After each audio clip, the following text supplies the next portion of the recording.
안녕하세요. 신석철입니다. 반갑습니다. 네. 1학년 어머님 한번 손 좀 들어봐 주실래요? 네, 거의 대부분 1학년 학생들 어머니신데, 특히 첫 중간고사 시험 보고 좀 많이 놀라셨죠? 그죠? 중학교랑 좀 많이 다르죠? 저도 이제 시험 끝나고 어머님들하고 통화를 좀 해봤는데, 중학교 때는 뭐 많이 틀리면은 하나, 두 개, 뭐 이렇게 틀렸다는데 이번에 점수대가 너무 안 나와가지고 이게 근본적으로 뭐가 문제냐 이렇게 좀 많이 물어보시더라고요. 이번에 좀 점수가 한 30점 정도 깎여가지고. 그래서 어머님들 궁금하신 거는 첫 번째로 이제 왜 우리 아이 점수가 이거밖에 안 나올까? 이게 좀 궁금하실 거고, 그럼 어떤 식으로 좀 시험 대비를 해야 되나? 이게 궁금하실 것 같아가지고 요거를 중점적으로 좀 말씀을 드리도록 할게요. 자, 벌써 한숨이. 자, 그래서 첫 번째로는 이제 중간고사 제가 좀 이제 시험지들을 보고 좀 분석을 한 것들을 좀 말씀을 드리고, 그 다음에 뭐 국어에 이제 영역들이 이렇게 있습니다. 그래서 대비하는 거 어떻게 할지, 그 다음에 네, 학습 방법, 그리고 지금 학원에서 하고 있는 내신 대비 프로그램 뭐 이렇게 말씀을 드릴게요. 그래서 직전 대비 때는 어떻게 해야 되고 시험 당일에는 어떻게 해야 될지 이런 것들 중심으로. 그래서 이 뒷부분 같은 경우는 좀 어머님들께서 좀 숙지하셨다가 학생들에게 이런 방법으로 좀 해보는 게 어떠냐, 그리고 시험 전날 이런 거 체크리스트 좀 마련해 두시고 좀 이렇게 해봐라 라고 좀 조언해 주시면 좀 좋을 것 같은 얘기를 좀 담아봤어요. 자, 우선 평택고부터 좀 보도록 하겠습니다. 평고 1학년 어머님 한번 손 들어볼까요? 네. 네, 평택고 시험 어땠습니까? 좀 점수가 괜찮나요? 그런가요? 네. 네, 우선 평택고 같은 경우는 미래엔 교과서고요. 이번에 뭐 교육과정이 바뀌어가지고 첫 시험이죠. 그죠? 그래서 데이터가 많이 없죠. 그죠? 1학년 시험의 특징이에요. 그래서 작품 같은 경우도 다뤄보지 않은 것들이 좀 많이 나왔고, 그리고 좀 이제 학생들이 달라진 시험 때문에 좀 어려움을 느끼지 않았을까라는 생각이 들거든요. 그래서 우선 시험 범위를 보시면은 이게 문학이 하나밖에 들어가지 않았어요. 극갈래의 만남인데 작품이 동주예요. 동주. 영화 나온 거 있잖아요. 시나리오. 그래서 동주이고 거기에 이제 윤동주 시들이 나레이션으로 계속 이제 들어가거든요. 그래서 윤동주 시 2편 정도가 이번에 시험 범위로 책정이 됐고, 그 다음에 요 합법 단원인데 이거는 이제 어떻게 요령 있게 말을 할 것인가에 대한 그런 단원이고, 그 다음에 여기 의문의 변동과 상황에 맞게 표현하기, 요게 이번 시험의 거의 메인이다라고 보시면 됩니다. 문법이 좀 많았고요. 그 다음에 올림포스라는 부교재를 쓰긴 하는데 이게 이제 교과서 연계된 것들에 대해서 이제 수업적으로 이제 말씀을 하시고 가는 것 같아요. 그리고 교과서 관련 프린트 조금 나왔고, 그리고 3월 모의고사 문법하고 문학 영역에서 이제 시험을 출제했어요. 그래서 평고 시험의 특징은 객관식만 출제한다라는 거예요. 그래서 아이들이 이제 서술형을 과제로 잘 안 하려고 그래요. 서술형을 해야지 좀 내용 정리가 되고 할 텐데 서술형을 잘 안 합니다. 그래서 객관식 26문항 정도 출제가 됐고요. 문제는 문학 10문항. 그래서 소단원이 하나밖에 안 되기 때문에 요걸로 10문제를 낼 수는 없어가지고 3월 모의고사에서 일부 발췌를 해가지고 문제를 좀 채웠고, 그 다음에 문법이 또 10문제, 그리고 화법이 6문제 정도 나왔습니다. 문학 같은 경우 여기에 한번 동그라미 좀 쳐보시죠. 보기 7개. 그죠? 문법도 보기 10개. 그리고 문학에 여기 비교 두 문제 있다라고 했잖아요. 그죠? 요거는 다른 작품과 비교하는 거예요. 그러니까 학생들이 배운 것이 아닌 추가된 정보들이 많다라는 거예요. 그죠? 그러니까 좀 평고 1학년 학생들이 시험지에서 느꼈던 당혹감은 새로운 정보들을 가지고 자기가 배운 작품에 적용을 해야 되는 거예요. 그죠? 그러다 보니까 시간이 부족했을 것이고, 두 번째는 이게 집중력, 조금 이따 말씀드리겠지만 집중력이 점점 떨어지는 거예요. 문제를 해결하면서 집중력이 떨어지다 보니까 당연히 점수가 안 나올 수 있죠. 그죠? 그리고 여기 문법 같은 경우는 10문제 출제를 했는데 그 학생들한테 물어봤어요. 쉬웠냐? 어려웠냐? 이렇게 물어봤을 때 문법이 오히려 쉬웠고 문학이 어려웠다라는 얘기를 많이 했어요. 그 이유가 뭐냐면은 문법은 기본적으로 암기하고 연습 많이 하고 한 친구들 같은 경우는 저희 여기 보시면은 추가 교재로 문법 달인의 비법, 문법 달인의 비법, 그리고 수능 평가원 교육청 문법 기출 이런 것들을 다 이제 학생들한테 풀렸거든요. 그러니까 문제 유형이 다 수능 형태로 나오기 때문에 보기 제시하고 보기에 있는 정보 가지고 문제 푸는 이런 형태로 나오기 때문에 이런 연습을 많이 한 친구들 그리고 개념을 명확하게 이해하고 문제에 접근한 친구들 같은 경우는 문법이 상당히 쉬웠어요. 그런데 문법 개념 암기가 덜 된 친구들 같은 경우 그냥 문제만 조금 다뤄본 친구들 아니면은 나 그거 아는 거야 뭐 이렇게 좀 안일하게 대처했던 친구들 같은 경우는 점수대가 확 깎이게 되는 거죠. 왜 그러냐면은 문법과 화법이 변별을 주지 못하고 이걸 기본 점수를 깔고 문학에서 변별을 줬기 때문에 이해 가시죠? 그래서 학생들이 낯선 정보를 처리하지 못하는 학생들 있잖아요. 그죠? 그냥 암기 형태로 공부한 학생들 같은 경우는 시험이 어려울 수밖에 없는 거죠. 그죠? 자, 그게 이제 평고 1학년 시험입니다. 그래서 정리를 해보자면은 보기가 우선 많기 때문에 시험 중에 처리할 정보가 늘어나요. 그리고 문법과 화법이 기본 점수로 되고 문학으로 이제 변별을 했고 그래서 공부 전략은 문법 같은 경우는 기본적인 암기 그리고 다양한 문제풀이가 필요하고요. 그 다음 문학은 본인 스스로 자료를 분석하고 적용할 수 있는 그런 능력을 길러야 돼요. 그러니까 시험 범위에 대한 것들만 공부한다 그래가지고 점수가 나오지 않는다라는 거를 말씀드리고 싶어요. 그리고 평소에 연습을 이제 모의고사 기출들 있잖아요. 이런 것들로 충분한 연습을 해서 수능에 대처해야 한다. 그게 내신과 수능의 격차가 거의 없는 학교다라고 생각을 하시면 될 것 같아요. 그래서 이번 시험이 첫 시험을 고등학교 올라와서 첫 시험을 보는 1학년 친구들한테 좀 어렵게 느껴지지 않았을까라는 생각이 들고요. 다음 한광고를 말씀을 드릴게요. 한광고는 범위가 그렇게 많지가 않습니다. 그리고 여기 1단원하고 3단원 이 대단원 2개가 시험 범위예요. 그리고 독서 프린트 2지문을 줬어요. 그런데 문항수가 좀 많아요.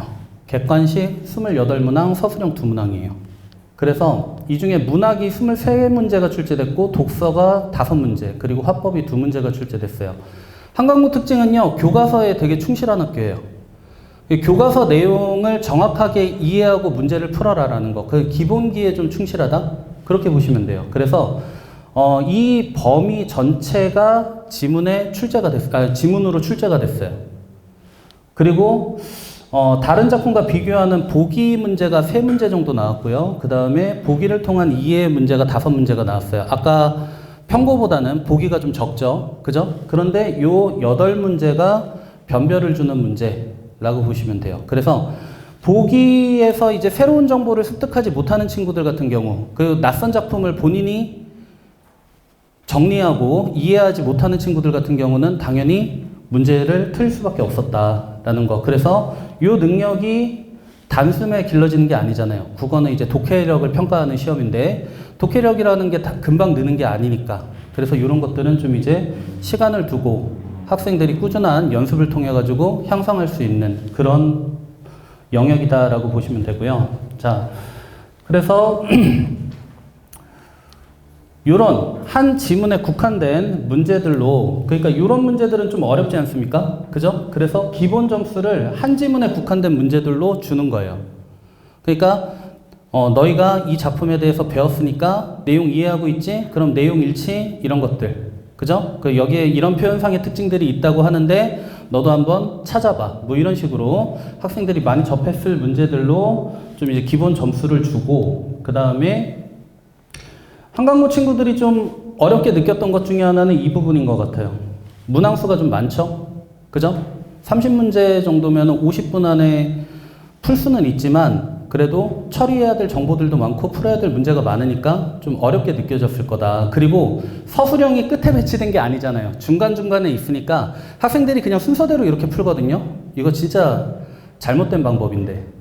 자기가 좋아하는 거, 자신 있는 거, 나 이거 많이 공부했던 거, 이런 거부터 풀어야 되는데, 시간 오래 끄는 것도 그냥 붙잡고 있는 거. 그죠? 그래서 시간 때문에 좀 이제 시험을 잘 못 본 친구들이 있지 않을까. 시간 활용을 잘 못해서. 네. 그 다음에 교과서 지문의 분석이 좀 필요하고, 그리고 이 변별력을 갖추기 위해서는 역시, 독해력을 끌어올려야 된다. 이 말씀을 드리고 싶고요. 그리고 한강고는 기말 범위가 문법일 거기 때문에 좀 정확한 암기가 요구될 것 같습니다. 네, 다음 한강여고 말씀을 드릴게요. 한강여고 같은 경우는 작년에 비해서 범위가 많이 줄었어요. 여기 보시면은 교과서 요게 한 단원이거든요. 그 1단원 그리고 의문의 변동 단원 이렇게 교과서로 뭐 소단원으로 하나, 둘, 세 개, 네 개 정도. 그리고 여기 이제 고전시가 프린트인데 이게 다 시조들이에요. 시조는 길이가 짧잖아요. 그 학생들한테 그렇게 부담이 되진 않아요. 그래서 여기 시조 5편 정도를 출제했고요. 그 다음에 문법 프린트가 있는데 이건 이제 의문의 변동을 배우기 전에 의문을 정리하는 그런 문법 프린트가 나왔고, 그리고 3월 모의고사, 올해 3월 모의고사에서 문법, 문학, 독서 뭐 전범위, 3월 모의고사 전범위로 한 다음에 이 중에 일부를 발췌해가지고 문제를 출제했습니다. 그래서 뭐 객관식 24문제에 서술형 2문제가 출제됐고요. 자, 부교재가 없어진 대신에 문법 출제 비중을 좀 많이 높였습니다. 문법 문제는 뭐 평고랑 거의 비슷하게 수능 형태로 다 출제했고요. 그 다음에 보기, 여기 변별력을 준 게 보기에 이제 낯선 시, 비교하는 문제겠죠. 그리고 수필 3작품 정도를 추가해가지고 변별력을 줬어요. 그리고 기술 지문, 올해 3월 모의고사에서 기술 지문이 좀 어려웠거든요. 이 지문 자체를 이해하지 못했다면은 문제 풀기가 좀 힘들었을 거다라는 생각이 들어요. 그리고 중학교 때 이제 여학생들은 암기 잘하잖아요. 그죠? 이거 꼭 외워 그러면은 외우는데 그것만 하는 친구들, 암기식으로만 공부한 친구들 같은 경우는 좀 이제 이런 변별을 주는 문제에서 좀 점수가 많이 깎이지 않았을까라는 생각이 들고요. 네, 그래서 저희 이제 교재로 이런 연습을 좀 많이 했습니다. 스스로 분석하는, 본인이 직접 이제 표현상의 특징이라든가 뭐 여기에 나오는 개념들 이런 것들을 정리하는 그런 분석 연습을 했고요. 그 다음에 연계시조 정리집이라고 해가지고 좀 시조 여러 편들을 학생들이 공부할 수 있도록 같이 이제 중요한 작품들은 몇 개를 같이 뭐 정리도 하고 그 중에서 이제 한 지문 정도가 나왔고요. 자, 그 다음에 3월 모의고사 분석 및 변형 문제 이런 것들 줬고, 네. 그래서 역시 마찬가지입니다. 평소에 수능형 공부를 하지 않으면은 상당히 시험이 어렵게 느껴질 수 있다라는 거, 그죠? 그래서 수능형 문제를 통해서 분석적으로 공부한 학생에게 유리한 시험이었다. 그리고 낯선 외부 작품에 대비하기 위해 모의고사 기출문제 이런 것들의 연습이 필요하다. 그리고 선지 분석을 본인이 할 줄 알아야 돼요. 그래서 이게 왜 맞았는지 틀렸는지를 확실한 근거를 가지고 찾아야 되는데 대부분 어떻게 찾죠? 이거 같아 라고 하고 넘어가 버리거든요. 그죠? 그래서 어디에 근거가 있냐라고 물어보면은 그걸 잘 찾지 못하더라고요. 그래서 요거 선지 분석, 그래서 출제자가 왜곡한 정보가 무엇이다. 그러면은 본문에는 이렇게 나와 있고 어떤 식으로 바꿨다. 이렇게까지 분석할 수 있는 능력이 있어야 좀 이제 시험을 좀 잘 볼 수 있겠다라는 생각이 들었고요. 그리고 신앙고 말씀드리겠습니다. 네, 신앙고도 이번에 아무래도 부교재가 들어가진 않았고요. 학교에서 이제 프린트로 추가를 좀 했습니다. 그래서 교과서 1단원 문학의 향기 전체 출제했고요. 그 다음에 2단원 공감하며 소통하기 함께하는 국어생활. 그래서 요거 아까 평고에서 봤던 그 화법 단원 뭐 이렇게 이제 출제가 됐어요. 그리고 프린트 보시면은 황조가, 시조두수, 정읍사, 안민가. 그러니까 고전 시가들 중심으로 이렇게 출제를 했고요. 그 다음에 독서 보충 자료 들어가는데 얘는 작년 3월 모의고사 독서 지문들이 시험 범위로 출제가 됐습니다. 자, 그리고 기타 외부 지문. 그러니까 신앙고는 아예 거기 범위를 공지하는 그 프린트에 적어 놓더라고요. 1학년 수준의 모든 지문이 다 출제될 수 있다. 뭐 이거는 어느 학교나 다 마찬가지인데 외부 지문 끌어다 쓰는 게 다 똑같잖아요. 그죠? 자, 그리고 객관식 30문제 출제했고요. 그 외부 작품들을 좀 많이 넣어서 학생들이 이제 스스로 분석할 수 있게끔 했고, 그 다음에 문학의 난이도는 좀 평이한 편이었고, 독서 난이도가 좀 높았습니다. 그게 왜 그러냐면 이것도 역시 지문 난이도에서 오는 것 같아요. 작년 3월 같은 경우도 과학 지문이 정보 연관관계에 대한 거거든요. 그래서 지문을 제대로 이해하지 못하면은 문제를 풀 수 없는 이런 지문으로 이제 출제를 했어요. 그리고 신앙고 특징 중에 하나가 단어 바꿔치기거든요. 예를 들어 뭐 서술자가 그러면은 화자가 아니면은 뭐 대상이 아니면은 화자가 뭐 이런 식으로 단어를 살짝살짝 바꾸는 거예요. 그래서 주의 깊게 선지를 읽지 않으면은 함정에 꼭 걸리게 되죠. 그런 식으로 이제 문제 출제를 했습니다. 그래서 다행히 학생들이 이제 공부한 지문이 겨울방학 때 저희 과제로 나가고 수업에 했던 내용들이라서 좀 수월했을 것이다 라는 생각을 좀 하고, 그리고 좀 이번 시험에서는 처음 보는 시험이니만큼 경험치를 좀 많이 올리기 위해서 그냥 고등학교 문제는 이런 식으로 출제되니까 이 정도까지 좀 공부해야 된다. 이렇게 좀 많은 과제들을 제공하고 연습을 시켰어요. 그리고 네, 낯선 작품을 읽고 이해하는 훈련, 이게 좀 많이 필요한 학교입니다. 그리고 좀 요거를 좀 이제 학생들이 알아야 되는데, 중학교까지는 이제 한 2주, 3주 벼락치기, 그 평가 문제집 같은 거 있잖아요. 시중에 나와 있는 뭐 어느 중학교 예상 기출 문제집, 요거 정도 풀면은 뭐 점수 잘 나오죠. 그죠? 그런데 이게 잘 안 돼요, 이제. 암기가 아니라 국어 시험 자체가 네가 어느 정도 글을 읽고 이해하고 이것을 적용할 수 있는지를 묻는 시험으로 나오기 때문에 본인의 독해력이 없으면은 이걸 해결할 수가 없습니다. 그죠? 그래서 암기의 한계를 깨닫고 스스로 이해하고 분석하고 적용하고 그런 훈련들이 많이 필요하다. 그래서 이제 1학년부터 먼저 말씀을 드리자면은, 네, 1학년 이제 많이 당황하셨을 거예요. 이번 시험을 보고, 우리 아이 점수가 아닌데, 이런 생각을 하시는데, 특히 또 이번에 5등급제다 보니까 1등급을 못하면은 많이 불안하시죠.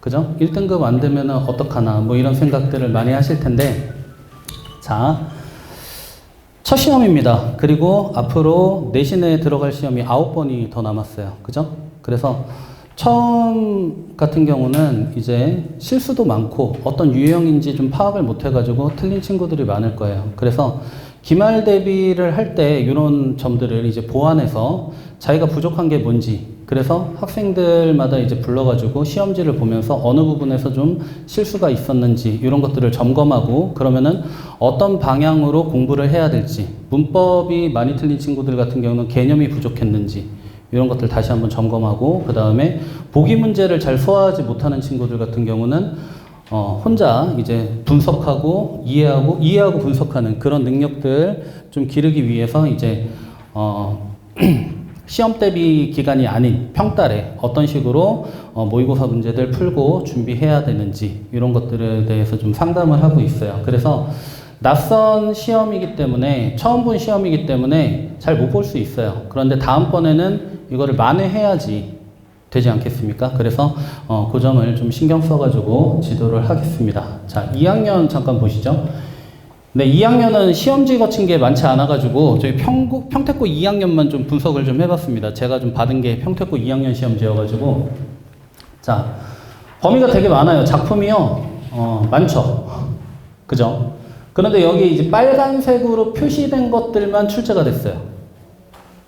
그러면은 작품이 엄청 많은데 선별해서 출제를 한다라는 거를 볼 수 있죠. 그리고 여기 3월 모의고사 문학에서도 여기 교과서와 모의고사를 섞어서 이런 식으로 출제를 했어요. 그죠? 그래서 여기 문학은 6작품인데 3작품 정도를 출제를 했고요. 그래서 시험 방향성은 분명합니다. 문학 공부할 때 여러 작품들 혼자 공부해라. 그 학교에서 진도 안 나간 작품들도 있거든요. 혼자 공부하고 그리고 이거를 스스로 정리해가지고 이 중에 몇 편만 뽑아서 출제를 하겠다라는 거예요. 수능 특강 전체 작품들이 수능의 시험 범위가 되는 거랑 비슷하죠. 그죠? 네, 이런 식으로 이제 출제를 하고요. 객관식 25문제가 나왔는데 현대시 한 세트에 여기 교과서 작품 2개와 모의고사 한 작품, 현대소설 2세트에 교과서 하나, 모의고사 하나 섞었죠. 그죠? 고전 시가에서 교과서 한 작품, 부교재 한 작품, 그리고 모의고사 한 작품 이런 식으로 이제 섞어가지고 출제를 했습니다. 그리고 전체가 다 문학, 2학년은 문학이니까 문학 문제로 출제를 했는데 네, 모든 수능에 나오는 형태들이 다 나왔어요. 표현상 특징 물어보죠. 시어 식구의 의미, 그 보기를 통한 이해, 그 작품 비교. 그러니까 수능의 모든 문학 문제 형태를 그대로 따라서 이제 문제 출제를 했다. 그 정도로 보시면 될 것 같습니다. 그래서 네, 총평을 보시면은 범위에 비해 출제 작품이 상당히 적습니다. 그러니까 학생들의 공부할 양은 많고요. 시험에는 그 중에 일부만 선별해가지고 출제를 하겠다라는 거죠. 그리고 네, 이번은 현대문학을 교과서에서 출제하고 고전문학을 부교재 모의고사에서 이렇게 추가로 냈죠.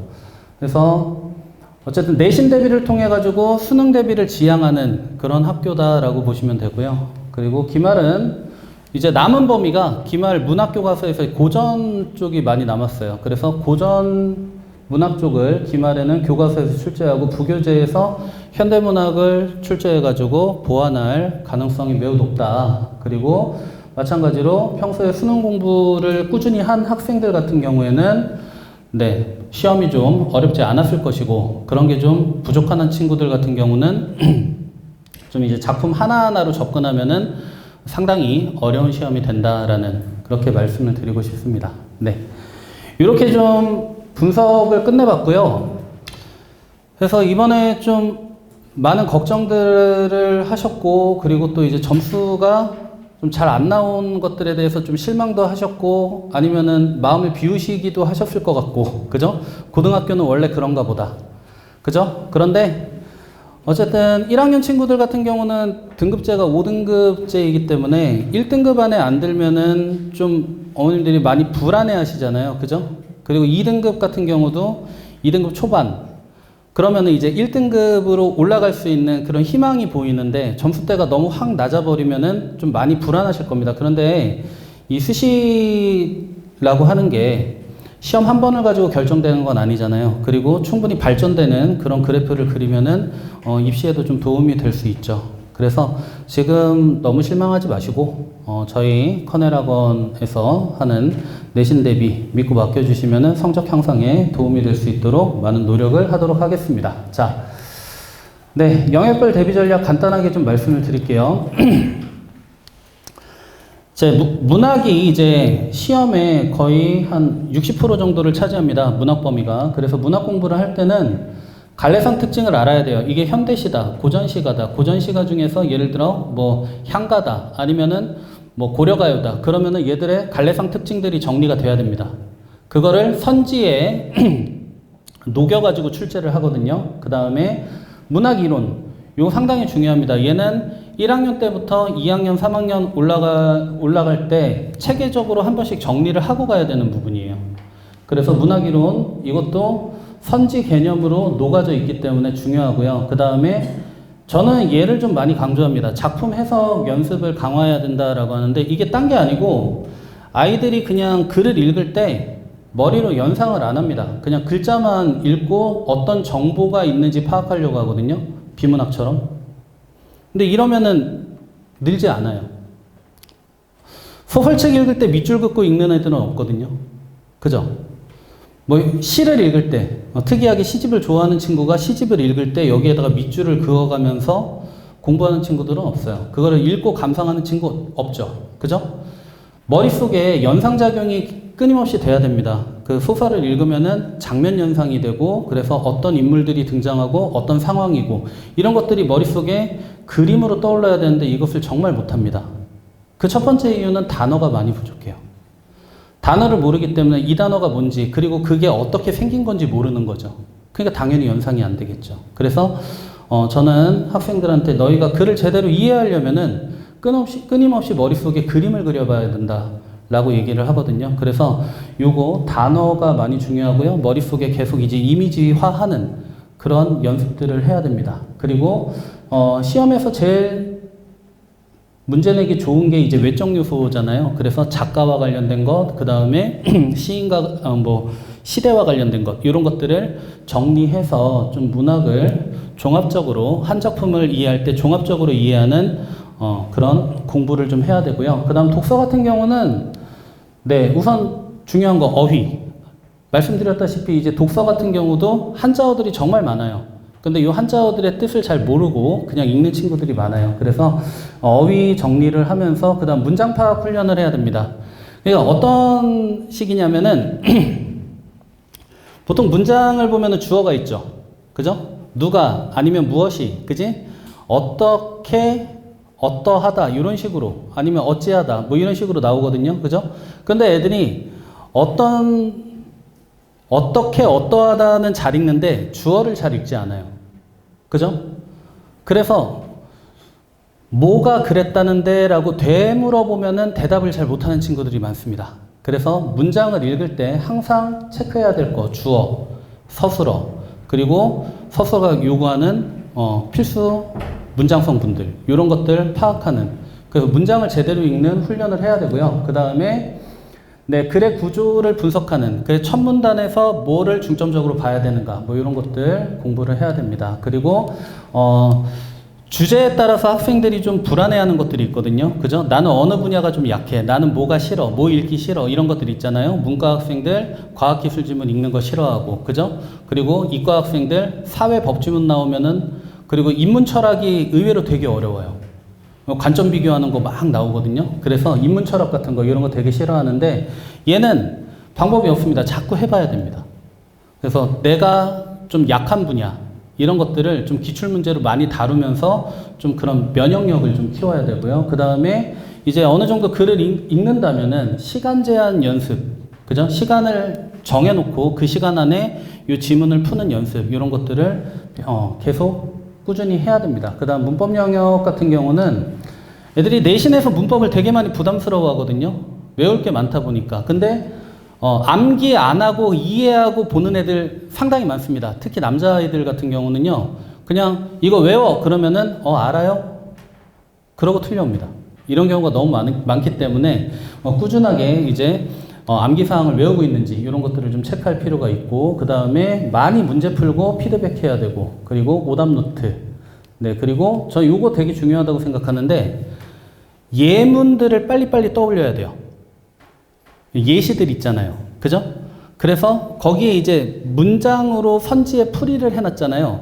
그럼 그런 예가 뭐가 있는지 빨리 단어에서 찾아봐야 되거든요. 그래서 요거 실생활 적용 문제 연습 이게 좀 상당히 중요하다라고 생각을 합니다. 그리고 네 문법에서 결국 다루는 거는 네 어머님들도 많이 힘들어하셨을 품사, 그죠? 형태소 그리고 문장 성분 이런 것들이 가장 핵심이 되는 것들이다라고 보시면 돼요. 알았죠? 네. 자 그래서 저희 학원에서 이제 좀 내신 지도를 할 때 이런 것들을 좀 활용을 합니다. 우선 시간 관리 전략인데. 요거는 학생들이 집에서 자기주도 학습할 때 요거 어머님들께서 좀 말씀을 해주시면 좋을 것 같아요. 여기 보시면은 우선순위를 정하는 게 중요합니다. 근데 학생들이 이제 뭐 야간 자율 학습을 하거나 뭐 이러면은 기본적으로 한 3시간 정도 자기주도 학습을 할 시간이 확보가 되잖아요. 그래서 어떤 식으로 공부를 하느냐. 네.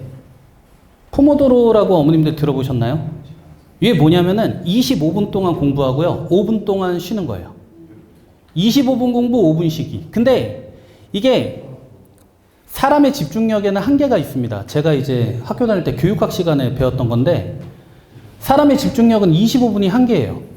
그 이상 넘어가면은 이건 공부하는 게 아니거든요. 그냥 책만 펼쳐놓고 아니면 인강만 그냥 화면에서 계속 하는 거 보고만 있는 거예요. 그래서 이거는 효율적으로 끊어주는 게 필요합니다. 그래서 학생들한테 그 3시간의 야간 자율학습 시간이 있잖아요. 그러면은 1교시 2번, 2교시 2번, 3교시 2번, 아니면 1번. 이런 식으로.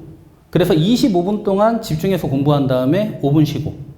그 25분 공부한 다음에 5분 쉬고. 그러면 국어 같은 경우는 제가 과제를 줄 때 있잖아요. 한 25문제씩 끊어서 주거든요.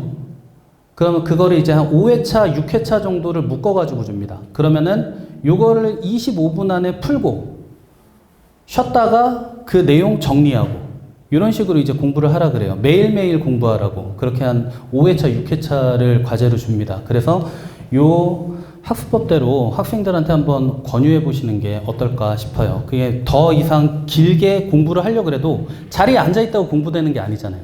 그죠? 그래서 짧은 시간 집중해서 공부하고 잠깐 쉬었다가 또 집중해서 공부하고 그렇게 보통 한 4세트 정도 하면은 그날 이제 자기주도 학습이 끝나고 그 다음에 뭐 좀 이제 숙달이 된 친구 같은 경우는 한 5세트, 6세트 이 정도 공부할 수 있는 그런 학습법을 좀 추천해 드리고 싶고요. 그리고 과제도 그런 식으로 이제 부과가 된다. 그 다음에 에빙하우스라고 들어보셨죠? 망각곡선 얘기 많이 하시죠? 그죠? 저희 수업을 이런 식으로 좀 진행을 하는데요. 우선 40분 정도 내신 때 이제 40분 정도 수업을 진행을 해요. 그런데 이게 수업 끝나고 10분 뒤부터 망각이 일어나기 시작하거든요. 그러니까 딱 그런 거죠. 문 열고 집에 가면은 까먹어요. 그죠? 그래서 저는 40분 정도 수업한 다음에 10분 정도 앞에 내용에 대한 정리를 한번 해줍니다. 그러면은 이게 이제 두 번째 망각이 한 70%가 날아가는 게 하루예요, 하루. 그래서 학생들한테 강조하는 게 오늘 배운 내용은 꼭 오늘 집에 가가지고 복습을 해야 된다. 이렇게 좀 얘기를 합니다. 그래서 이때 공부를 하면은 70% 정도를 지킬 수가 있어요. 그리고 이게 쭉 가다가 이제 일주일이 되면은 한 80% 정도가 날아갑니다. 그때 뭐를 하느냐? 다음 주는 전주에 대한 테스트.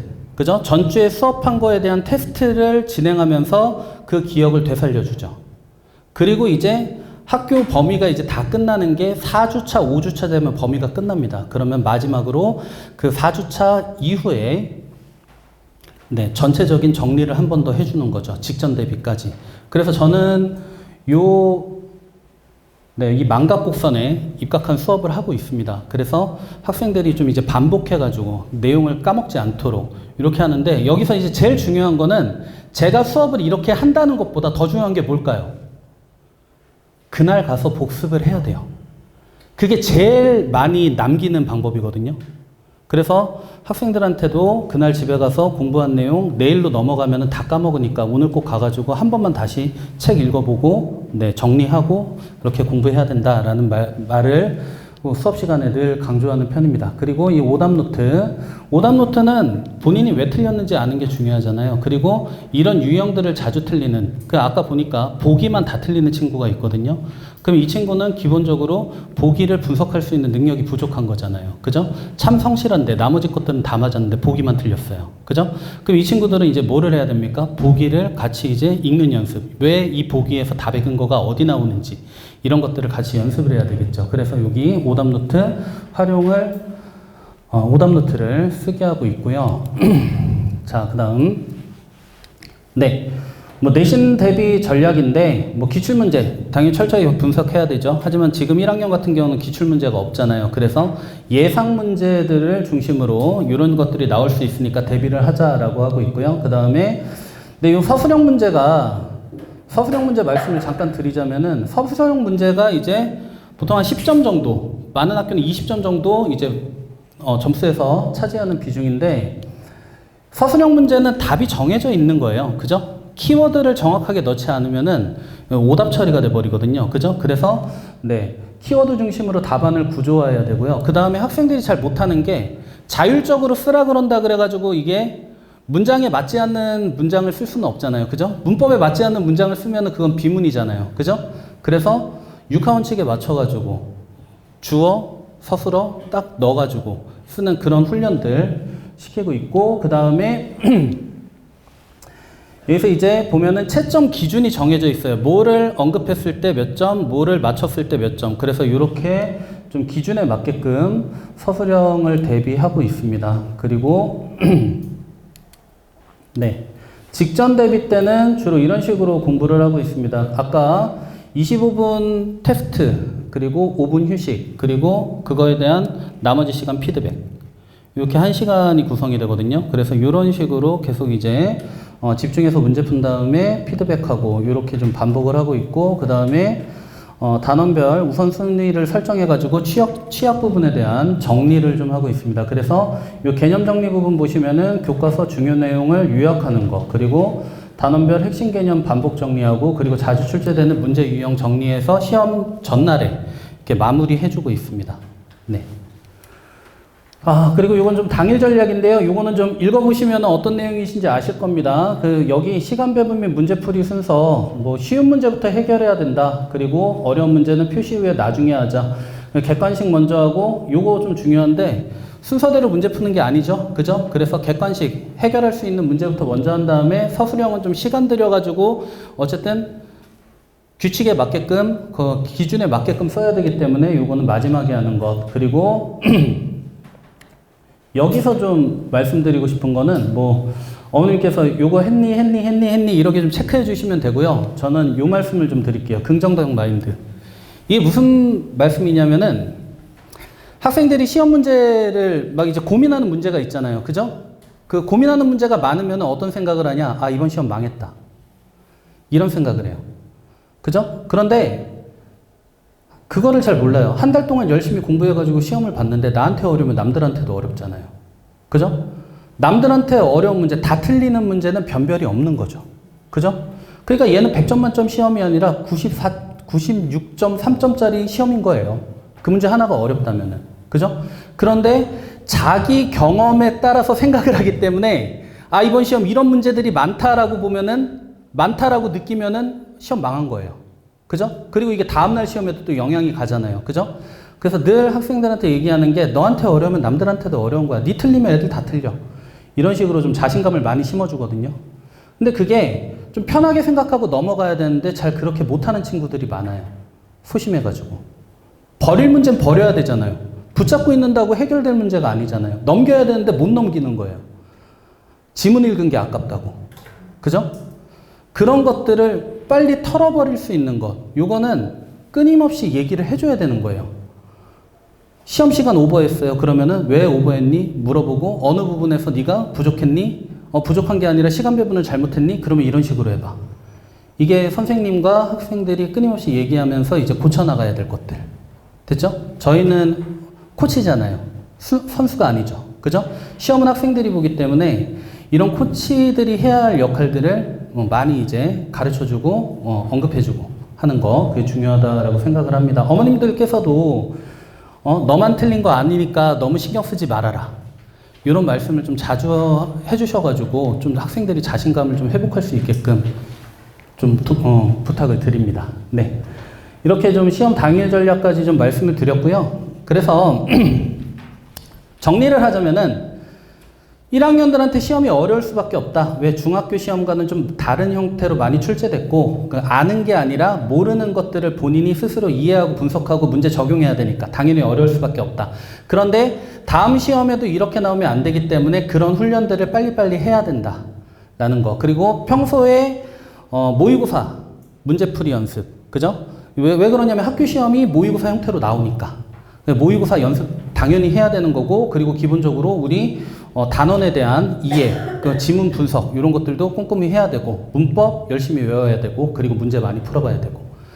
네, 그리고 저희 학원 수업이 학생들에게 이제 내신도 그렇고 수능도 그렇고 국어 성적 향상에 최선을 다하기 위해서 이런 아무런 시스템이 없는 게 아니라 이런 시스템으로 운영이 된다라고 말씀을 드리고 싶고요. 그래서 믿고 맡겨주시면 또 성실하게 잘 지도해가지고 좋은 성적 나올 수 있도록 노력하도록 하겠습니다. 네. 지금까지 들어주셔서 감사합니다.